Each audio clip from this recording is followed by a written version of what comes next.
네, 우리 지난주일에 이제 말씀을 전하면서 교회 1층에 불량배들이 온 이야기를 하니까 진짜인 줄 아셨다는 분들이 몇 분 계셔가지고 염려 마시기를 바라고, 또 만에 하나 그런 일이 벌어졌을 때에 진짜 제가 나설까봐 걱정하시는 분들이 계시는 것 같아서 결코 그런 일이 없을 것을 신고를 해야 되지, 뭐 누가 나설 일이 아니지 않겠습니까? 염려 마시기를 바라고, 오늘 약할 때 강함 대신에 모세와 다윗과 이제 이어서 엘리야를 살펴봅니다. 엘리야 하면 불의 선지자요, 능력의 종인데 엘리야가 약한 때가 있었나 하는 마음으로 그 당시의 상황들도 좀 살펴보고, 엘리야가 겪었던 좌절 가운데 하나님께서 어떻게 그에게 다가오셨는지 함께 발견할 수 있으면 좋겠습니다. 아합 왕이 등장하는 것부터 시작해 보죠. 북이스라엘이 이제 남과 북으로 나라가 나뉘어진 다음에 북이스라엘이 시작되고 나서 한 60년 정도 시간이 흘러가는 가운데 왕조가 몇 번 이 북이스라엘은 바뀌지 않습니까? 그래서 오므리 왕이 등장하는 이 오므리 왕조에 속한 이 아합 왕이 등장하는 장면이 열왕기상 16장 29절 30절이 있는데, 제가 읽어보면 유다의 아사왕 제38년에 오므리의 아들 아합이 이스라엘의 왕이 되니라. 오므리의 아들 아합이 사마리아에서 22년 동안 이스라엘을 다스리니라. 오므리의 아들 아합이 그의 이전의 모든 사람보다 여호와 보시기에 악을 더욱 행하였다, 이렇게 기록하고 있습니다. 여러분, 이 이스라엘 나라의 왕이라고 하는 직분, 왕이라고 하는 그 역할은 사실 참 거룩한 직분이요, 하나님께서 참으로 귀하게 여기시는 역할입니다. 그래서 하나님께서 그에게 거룩한 직분자로서 또 백성들을 이제 하나님을 어떤 의미에서 대신하여 섬기는 자로서 세우시는 의미에서 하나님께서 왕에게 권력을, 엄청난 힘을 맡겨주시지 않습니까? 그래서 왕으로서 원래 마땅한 것은 어떤 것이냐 하면 선한 일을 위해서 그 권력을 사용하는 것입니다. 그렇죠? 나라에 그야말로 하나님을 예배하는 일들이 잘 이루어질 수 있도록, 나라에 다른 이방 민족이 쳐들어올지라도 하나님을 의지하여 이 민족, 이 나라를 잘 지켜내고 하는, 또 가난한 자들을 잘 돕고 그들이 정말 절망 가운데 빠지지 아니하도록 잘 그들을 또 구제하는 그런 모든 일들에 앞장서야 할 이 왕이 그 선한 일의 권력을 사용하면 참 그 나라가 그야말로 아름답게 부강하게 될 것인데, 그 권력을 악한 일에 사용하게 될 때에 어떤 일들이 벌어졌었는가 하는 것이 이 아합 시대에 잘 드러납니다. 좀 표현이 그렇습니다만, 그래서 왕이 그 권력을 가지고 악한 일에 그 권력을 사용하기 시작하면 그 결말은 나라를 말아먹는, 나라가 완전히 멸망에 이르게 되는 그러한 현실이었던 것입니다. 국내 정치도 중요하고 외교도 중요하고 군사도 중요하지만 가장 중요한 문제는 영적인 문제였습니다. 사실 지금도 그렇습니다. 나라에서 여러 가지 이슈들이 있고 뉴스가 들려오고 여러 가지 중요한 문제들이 있겠습니다만은 가장 중요한 것은 무슨 문제입니까? 영적인 문제죠. 특별히 이스라엘 나라에게는 더더욱 그렇습니다. 그런데 그러한 이스라엘의 아합이 왕으로 등장하였고, 아까 잠깐 읽었습니다만 그가 여호와 보시기에 악을 행하였다, 이렇게 기록하고 있었습니다. 이어지는 열왕기상 16장 31절부터 33절까지를 제가 이어서 읽어볼 텐데, 그래서 그 당시에 영적으로 어떤 상황으로 흘러가는지 보시면 좋겠습니다. 더 심각한 영적 위기가 오는 것을 보게 됩니다. 31절에 느밧의 아들 여로보암의 죄를 따라 행하는 것을 이 아합 왕이 말이죠, 오히려 가볍게 여기고 시돈 사람의 왕 엣바알의 딸 이세벨을 아내로 삼고 가서 바알을 섬겨서 예배하고, 32절에 사마리아에 건축한 바알의 신전 안에 바알을 위하여 제단을 쌓고, 33절에 또 아세라 상을 만들었으니 그는 그 이전에 이스라엘 모든 왕보다 심히 이스라엘 하나님 여호와를 노하시게 하였더라. 아합 왕이 딱 들어서고 나서 그가 하는 모든 일들, 특별히 신앙적인 눈으로, 하나님의 거룩한 눈으로 바라볼 때 온갖 우상들이, 제단들이 상당히 막 지어지는 것들이 보이죠. 그리고는 이세벨을 아내로 삼아서 그 일들이 아주 본격화되고 온 나라가 완전히 우상 천지가 되는 상황이 벌어지는 심각한 영적 위기에 이스라엘 나라가 처하게 된 것입니다. 이때 등장하는 선지자가 누구겠습니까? 엘리야죠. 열왕기상 17장 1절에 엘리야가 등장합니다. 길르앗에 오고 하는 자 중에 디셉 사람 엘리야가 아합에게 딱 가서 바로 등장하자마자 아주 담대히 하나님의 말씀을 선포하기를, 내가 섬기는 이스라엘의 하나님 여호와께서 살아계심을 두고 맹세하노니 내 말이 없으면, 그러니까 이 엘리야의 말이긴 합니다만 결국 하나님의 말씀을 의미하겠죠. 내 말이 없으면 수년 동안 비도 이슬도 있지 아니하리라. 이렇게 딱 엘리야가 등장하자마자 이 아합 왕에게 선포합니다. 실제로 그 말이 그냥 땅에 떨어지지 않고 실제로 이루어져서 그 나라의 온 지역에 진짜 가뭄이 시작이 됩니다. 비가 오지 않는 거죠. 그래서 그 다음에 엘리야가 좀 숨어 지내면서 몇 가지 사건들이 이어지게 됩니다. 아실만한 사르밧 과부 이야기 아시죠? 엘리야가 그곳에 가서 과부의 그 가난한 형편을 위해서 기적을 베풀어서 그 가정의 어려운 현실을 돕는 사건도 나오고, 그러다 그 집에 그 아들 있는 아들이 죽어가지고 그 아들을 다시 살려내는 하나님의 능력을 그 엘리야가 그 작은 가정 안에서 먼저 경험하는 사건들이 그 다음 이어지게 됩니다. 그러는 동안에 나라의 가뭄이 한창 들었기 때문에 사르밧 과부도 그 가뭄 때문에 더 힘들었던 것처럼 온 나라 지역의 가뭄이 아주 심각해져 있었습니다.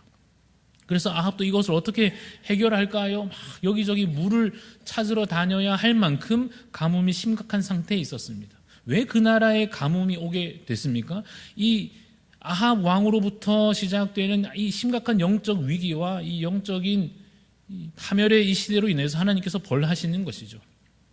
자, 그때 엘리야가 등장하여 그 가뭄을 선포하였고, 그러한 일들이 이어지는 가운데 그 다음 이어지는 사건이 우리가 잘 아는 갈멜산 대결입니다.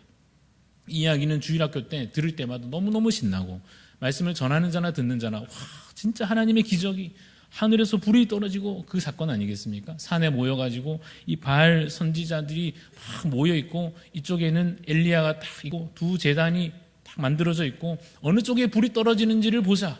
그곳이 진짜 신이다, 바알이 진짜 신인지 여호와가 진짜 하나님인지 한번 확인해 보자. 이러한 대결이 이루어지는 장면입니다. 아마도 바알 선지자들이 이런 상황에서 가뭄이 막 심각하게 이루어질 때 아합 왕에게 이런 말을 계속 했을 겁니다. 왕이시여, 조금만 더 기다려 보십시오.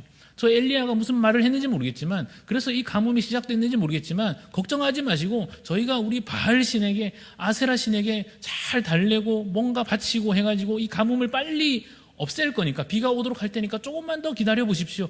조금만 더 기다려 보십시오. 얼마나 옆에서 많이 얘기를 했겠습니까? 그러나 아무 변화 없이 하나님의 진노로 인한 그 가뭄은 이어지고 있었던 상황입니다. 그러니까 사실 이 대결을 제안했을 때 아합 왕의 입장에서도 어떤 마음이 드는가 하면, 자기도 궁금할 거 아니겠습니까? 진짜 여호와가 진짜 신인지, 정말 바알이 신이 맞는 건지 자기도 한번 확인해보고 싶은 생각이 왕으로서 들지 않겠습니까? 그래서 바알 선지자들은 자기들이 맞다 그러고 엘리야는 와서 또 이렇게 대결을 신청하니, 그래 한번 해보자 하는 마음이 들었을 것입니다.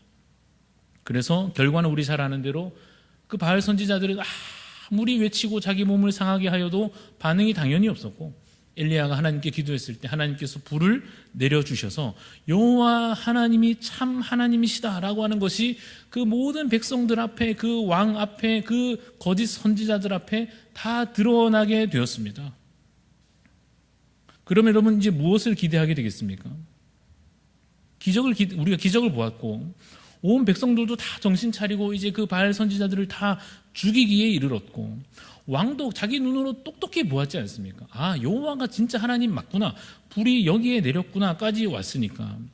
거기다가 이제 엘리야가 하나님의 말씀을 따라 선포함으로 그 가뭄마저도 끝나고 비가 내리기까지 함으로, 야, 이 정도 되면 정말 하나님께서 이 땅에 이만큼 하나님의 살아계심을 보여주셨으니 저 왕도 회개하고 이 나라도 거룩한 나라로 변화되고 좀 그렇지 않겠는가, 이 땅의 이 영적 현실이 정말 바뀌어지지 않겠는가 라고 엘리야가 참 많이 기대했던 것 같습니다. 우리도 그러한 기대를 할 만하지 않겠습니까? 그런데 그 다음 이야기들을 읽어보면 분명 그 멋진 갈멜산의 승리를 이루고 나서 현실이 별로 바뀌지 않는 것을 보게 됩니다.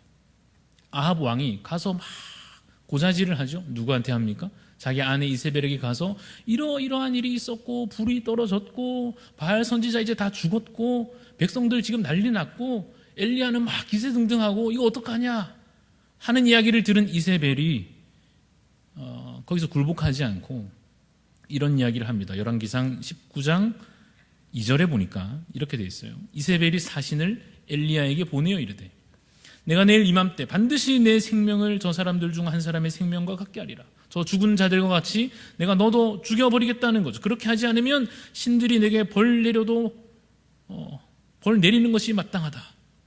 이러한 협박과 위협을 하면서 이세벨이 전혀 기죽지 않고 전혀 물러서지 않고 오히려 엘리야 선지자를 죽이겠다고, 여전히 권력을 가지고 있는 그 왕들이 이 엘리야 선지자를 죽이겠다고 위협하는 상황으로 이어지는 것입니다. 상상해 보자면 엘리야 선지자의 마음에 그런 마음이 들었을 것입니다. 하나님, 불 내려주신 것은 너무너무 감사하지만 그때 정말 멋졌고 하나님 그때 진짜 최고였습니다. 그런데 하나님, 물론 그 기적은 정말 멋진 것이고 확인이고 너무 좋지만은 나라가 바뀌어야 될 것 아닙니까? 불 내려지는 건 그냥 확인하는 것이고 하나님 살아계심이 드러났을 뿐이고 정말로 이 땅에 이루어져야 될 일은 이 나라의 변화 아닙니까? 이 나라가 바뀌어져야 되지 않습니까? 모든 우상이 무너지고 저 악한 왕이 물러난다든지 아니면 적어도 저 왕의 마음이 바뀐다든지 그래야 이게 진짜 하나님의 능력이고 하나님의 역사고 그게 진짜 기적이고 성취이고 그렇지 않습니까? 하나님, 이게 무엇입니까? 다 된 줄 알았는데, 이만하면 충분히 된 줄 알았는데 전혀 바뀌지 않은 현실을 눈앞에 맞닥뜨리고는 이 엘리야가 두려움에 사로잡히게 됩니다. 그래서 열왕기상 19장 3절 4절을 제가 읽어보면 그가 이 형편을 보고 엘리야가 일어나서 자기 생명을 위하여, 죽음의 위협을 받으니까 자기도 사람이니까 두려워지는 것이죠. 도망하여 유다에 속한 브엘세바에 이르러 자기의 사환을 종을 그곳에 머물게 하고 자기는 더 도망가죠. 4절에 자기 자신은 광야로 들어가 하루길쯤 가서 한 로뎀 나무 아래에 앉아서 자기가 죽기를 원하여 이르되 여호와여, 이제 다 됐습니다. 내 생명 가져가십시오. 제가 뭡니까? 저 아무것도 아닙니다. 무슨 소용이 있습니까? 완전히 낙심한 상태로 한없이 약해져서 엘리야가 그 나무 아래 죽기를 청하는 좌절에까지 이르게 됩니다. 이해할 만하죠. 나라도 그랬겠다 하는 생각이 들죠. 한때 하나님의 기적이 나타났을 때는 너무 좋았죠. 그런데 아무것도 바뀌지 않는 현실과 자신에게 여전히 다가오는 새로운 위협 가운데 이 엘리야는 이제 좌절하고, 하나님, 무슨 소용이 있습니까? 차라리 저 그냥 데려가시는 게 좋겠습니다. 오늘 말씀의 제목이 몇 주간 이어져 오고 있는 대로 제목이 뭡니까? 약할 때 강함 되시네 입니다. 우리가 그런 생각을 한 번씩 하게 됩니다. 실제로 약해질 때는요, 그 마음이 이 찬양 고백이 잘 고백되지 않고 약할 때 버리실 것 같은 거예요. 내가 약해졌으니 하나님도 나 같은 사람을 이제 버리시겠지, 강한 사람 쓰시겠지, 잘하는 사람 많은데 나는 이렇게 취약해지고 약해졌으니 나는 이제 쓸모 없어졌겠지 하는 마음이 들죠.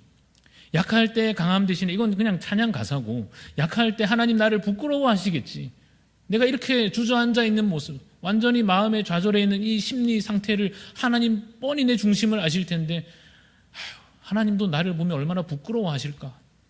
아니면 하나님이 막 좀 다혈질 같으시면 너 왜 이러고 있느냐 막 호통치면서 뭐라 하실 것 같고, 내가 넘어져 있는 이 모습을 하나님께서 불꽃 같은 눈으로 판단하실 것 같은 약한 마음이 우리 마음에 찾아오죠. 그러나 놀랍게도 오늘 말씀의 제목처럼 우리가 몇 주간 이어져 오고 있는 바와 같이 하나님께서 약할 때 강함이 되시는 것입니다. 놀랍게도 약한 자를 강하게 바꾸어 주시고 힘을 그 안에 불어넣어 주시는 것입니다. 이왕이면 하나님께서 약할 때 강함 되실 것 같으면 우리가 좀 원하는 대로 해주시면 얼마나 좋겠습니까? 그렇죠? 엘리야가 원하는 건 뭐겠습니까? 여전히 이 나라가 좀 바뀌는 거 아니겠습니까? 저 왕이 막 이렇게 뭔가 처단이 된다든지, 아니면 정말 선한 왕이 다시 이 나라를 제대로 세운다든지, 그걸 내 눈앞에서 보고 싶은 마음이 간절하겠죠. 그러나 하나님께서 그에게 강함 되시고 힘 주시는 방식은 우리의 기대와는 좀 달라 보입니다. 조용히 다가오시는 거예요. 그리고는 천사를 통해서 그 나무 아래 죽겠다고 널브러져 있는, 혹은 저 굴에 숨어 있는, 아무도 사람들 볼까봐 두려워서 저기 숨어 있고 도망친 그 엘리야에게 하나님께서 조용히 다가가셔서 천사를 통해 먹이시고 그에게 놀라운 아주 개인적인 은혜를 경험하게 하십니다. 저희가 이제 병원에 신방을 해보거나 가정에 가끔 이렇게 아프신 분들을 신방하게 되면 꼭 하시는 말씀이 한 가지 있는데, 도착해가지고 집사님 아프셔서 어떻게 하면 꼭 이제 첫 마디가 거의 바쁘신데, 이렇게 이제 저희가 원래 하는 일이 이제 요건데 신방하고 이렇게 하는 건데, 바쁘신데 여기까지 오셔가지고 막 너무 막 미안해하시고 그런 걸 경험하거든요. 아픈 건 좋은 건 아니지만 병원에 입원한 게 무슨 좋은 일이겠습니까만은, 예를 들어 담임 목사님께서 평소 여러분들한테 그냥 안녕하세요 지나가시다가 그래도 아파 보니까 아이고 입원이라도 하니까 이렇게 개인적으로 찾아오셔가지고 손도 잡아주시고 기도도 해주시고, 야 이거 괜찮네 하는 마음이 들 수도 있겠다, 그렇죠? 그래도 아프지 마시고 사실 그렇습니다. 약하여질 때 하나님께서 아주 개인적으로 찾아와 속삭이시며 말씀하시는 그 은혜가 있다 하는 거죠. 근데 사실 하나님께서 엘리야에게 이렇게 말씀하시긴 합니다. 너 여기서 뭐하냐? 야, 너 왜 이러고 있느냐? 조금은 꾸짖듯이 말씀하시긴 합니다. 그때 너 여기서 뭐하냐 할 때 엘리야의 마음에 막 울컥하는 마음이 들었겠죠. 주님, 제가 얼마나 열심히 했습니까? 제가 주님 불러가지고 선지자 하라 그래가지고 어쨌든 하나님 말씀이니까 내가 순종했는데, 그래서 내가 겁나도 저 왕한테 가가지고 막 이렇게 선포도 하고 제가 하여튼 하나님 하라는 대로 다 했는데, 하나님 제가 열심히 했는데 근데 이게 뭡니까? 내 동료들은 다 죽고 저만 남았습니다. 지금 이 나라의 현실을 보십시오. 믿는 자가 누가 있습니까? 누가 왕한테 바른 말 합니까? 저 하나밖에 안 남았는데 저도 이제 죽을 지경에 이르렀으니, 저도 이제 잡히면 죽을 목숨이니까 아이고 하나님 알아서 하십시오 하는 식의 이 울컥하는 마음이 엘리야에게 일어난 것을 보고 있습니다. 별로 보기 싫은 모습이죠. 우리가 기대하는 엘리야는 좀 끝까지 두려워하지 아니하고 그 놀라운 기적뿐만 아니라 담대함으로 좀 그렇게 하나님 앞에 또 우리들 앞에 서 있어 주면 좋겠건만, 엘리야도 완전히 넘어져 있는 모습으로 그 쌓인 감정들과 두려움과 불안과 억울함들을 하나님께 토로하고 있습니다. 여러분, 사실 마음이 좀 무너져 보면 말이 곱게 안 나오지 않습니까? 누가 얘기를 해도 말을 좀 예쁘게 해야 되는데 내 마음이 이미 무너졌기 때문에 괜히 막 화를 낸다든지, 이 엘리야의 마음이 좀 그렇게 느껴집니다. 그러는 엘리야를 하나님께서 화내지 않으시고 네가 뭐 그렇게 열심히 했냐 이렇게 하지 않으시고 엘리야에게 다시 사명의 자리로 그를 복귀하게 하시고 다시 그에게 일을 맡기시는 것이 오늘 우리가 아까 읽었던 본문의 내용입니다. 누구한테 가서 왕 될 거라고 전달해라. 선지자가 하는 일이 그거죠. 가서 기름 부어 왕 세우는 거 아니겠습니까? 저기 북이스라엘의 왕 될 사람한테 가서 하고, 그리고 너 다음 선지자 될 사람한테 가서 기름 붓고 하는 그 선지자의 직분에 다시 서도록, 비록 지금은 넘어져 있어도 다시 사명의 자리에 서도록 하나님께서 그에게 개인적으로 찾아가 불러주십니다. 사랑하는 성도 여러분, 영어 맞습니까? 영어로 번아웃이라고 하는, 우리말로 탈진하고 힘이 다 쓰고 나서 빠진 배터리가 이제 1%막 깜빡깜빡 하다가 탁 꺼지듯이, 마치 우리의 이 체력도, 우리의 마음도, 우리의 영적 상태도 다 소진돼서 남아있지 않은, 힘이 하나도 남아있지 않은 상태로 주저앉을 때가 있을 것입니다. 다 내려놓고 싶고, 아무런 힘도 의지도 마음도 무슨 기대도 남아있지 않은 상태가 어느 순간 갑자기 찾아올 수도 있습니다.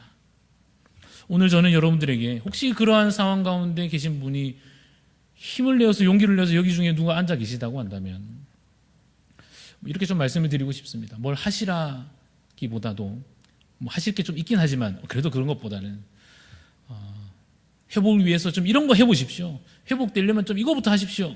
말하고 싶으나 그것보다는 하나님께서 여러분들에게 하실 일을 기대하셨으면 좋겠습니다. 엘리야가 뭐 한 게 있습니까? 하나님께서 먹여주시고 말 걸어주시는데 울컥해가지고 하는 이런 엘리야의 상태처럼 우리가 있을지라도 하나님께서 그 연약한 자들을 다시 강하게 만들어 주시는 그 과정, 그것이 오늘 여러분들에게도 혹시 낙심한 가운데 있으시다면, 좌절 가운데 있으시다면 하나님께서 찾아와 다시 강하게 하실 것이다 라고 하는 것입니다. 담임 목사님보다 더 좋은 신방은 하나님께서 직접 여러분들에게 찾아오시는 것이겠죠. 기도의 자리에 오시면 너무 좋겠는데, 새벽마다나 또 뭐 개인적으로 열려있는 본당에 개인적으로 오셔서나 기도의 자리에 이렇게 일부러 오셔서 기도하시면 참 좋겠지만, 그럴 힘이 없어가지고 그냥 집에 있자 하면서 방에 이불을 뒤집어 쓰고 있을지라도 하나님께서 찾아가실 것입니다. 엘리야에게 그 구석에 처박혀 있듯이 두려움과 불안과 낙심 가운데 있는 엘리야를 찾아가셨던 그 여호와 하나님께서 여러분들이 혹시 집에 방 안에 계시나 혹은 어딘가 도망가 계시더라도 하나님께서 찾아가 말 걸어주시고 먹이시고 회복시키시고 다시 사명의 자리로, 다시 주님의 일꾼으로 설 수 있도록, 다시 성령 충만함으로 회복되어질 수 있도록 부르실 줄로 믿습니다. 회복이 필요한 분들이 계실 것입니다. 특별히 열심을 다한 뒤에 이 엘리야처럼 내가 이만큼도 할 수 있구나 막 열정을 다해서 힘을 다한 뒤에 그 다음 결과, 내 눈앞에 펼쳐진 현실이 답답한 결과로 좌절이 되어서 낙심이 되어서 회복이 필요한 분들이 계실 것인데, 오늘 말씀의 제목처럼 약할 때 강함 되시는 하나님의 은혜를 꼭 경험하시게 될 줄로 믿습니다.